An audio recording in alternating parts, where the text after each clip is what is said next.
It is very important to find out how long an algorithm takes to run.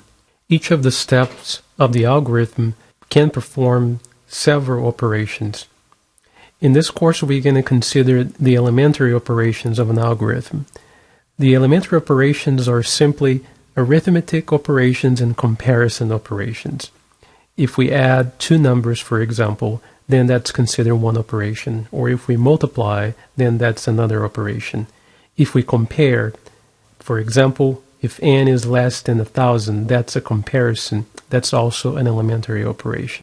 The total number of operations required by an algorithm is called algorithm complexity. The elementary operations in an algorithm may take a very small amount of time. For example, an addition may take a very small fraction of a second. But when you add that up in terms of millions of operations, then that can take a long time. Now let's take a look at some algorithms used to perform very common mathematical procedures. The first one is the algorithm for evaluating x to the nth power. To simplify the example, let's suppose that n is equal to 3. The algorithm then will compute the cube of a number. Step 1, the variable p assumes the value of x, and the variable k is defined to be equal to 1. Now here's the second step, which is a loop. There's a condition that needs to be checked.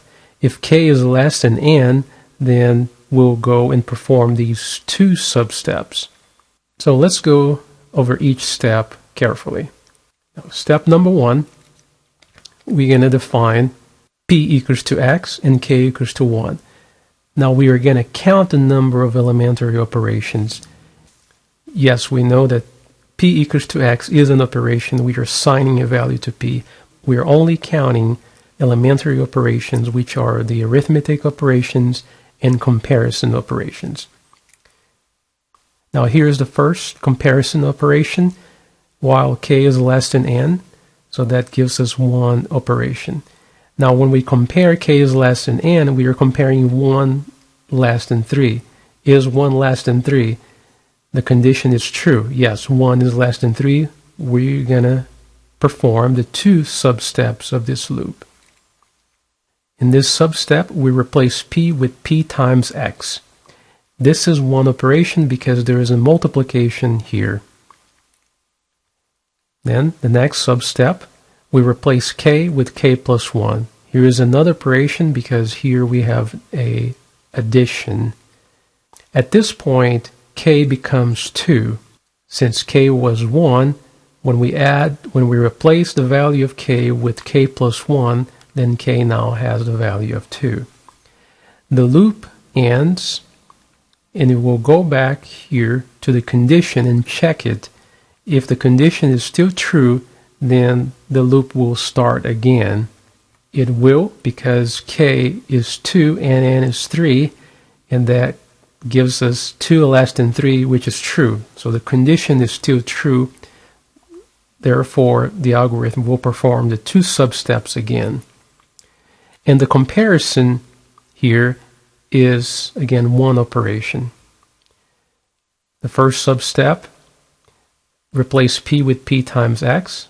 The multiplication gives us one operation. Here is another operation, the addition. At this point now, k is equal to 3. We go back to the condition and check it.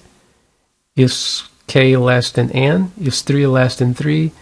The answer is no, so the condition is false. Then we're going to jump to step number 3. And then here we show the value of p.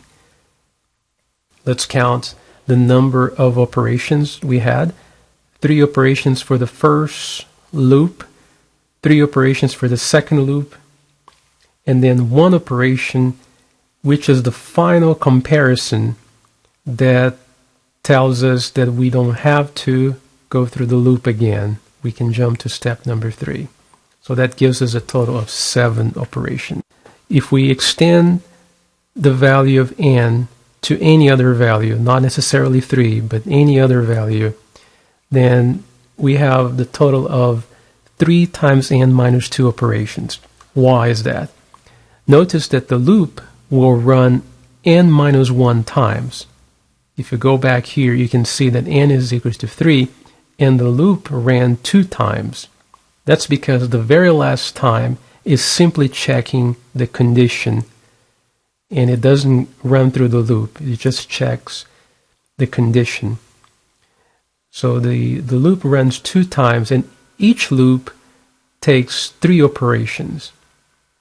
So it's 3 times n minus 1 plus 1. The plus 1 comes from the very last comparison, and that gives us 3n minus 2.